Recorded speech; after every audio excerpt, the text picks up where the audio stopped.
Okay, here's part 2. My phone got cut off. They're doing a lot of agricultural. All right, let me finish on the story. Adriana, you walked into my life. I didn't walk into yours. You came into mine. God brought you into my life. It's my testimony of my life. You just have part in it. It's about me, people. It's all my testimony. And Adriana's part of my testimony.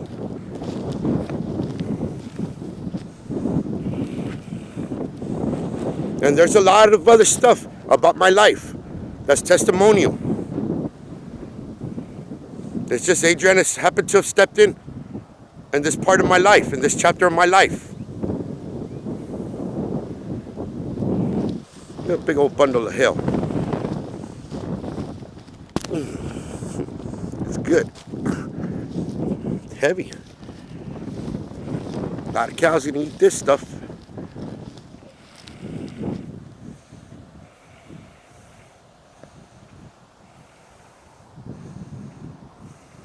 Beautiful land. It goes on for miles and miles and miles. Okay, that T-Mobile tower is not only a communications tower, it's got cameras, it's got microphones, it hears everything, and yes, and it talks to people all around the world, other governments, other nations, leaders, wicked people, evil people, all kinds of stuff. This tower right here, they're probably hearing me right now in the White House. And probably Putin, everybody's probably listening to me right now. And that thing is not only, it's also a weapon. And it has high frequency. Yeah, if they crank that baby up, people will fry like if they're in a microwave. But I'm going to tell you something. To me, it ain't going to do nothing to me because I'm highly protected.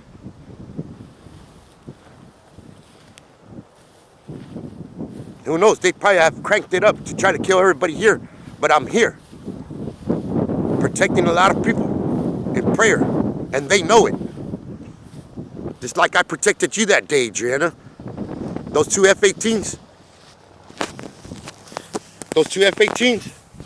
And that Black Hawk was coming for me. And those two F-18s. Then they happened to have seen you. And they saw God. So you know what? They launched an attack on all three of us. Well, actually, they tried. But they could not deploy their weapons. I had the Black Hawk go the other way and the two F-18s to return back. In other words, put it this way. I send their bitch asses packing back to where they belong.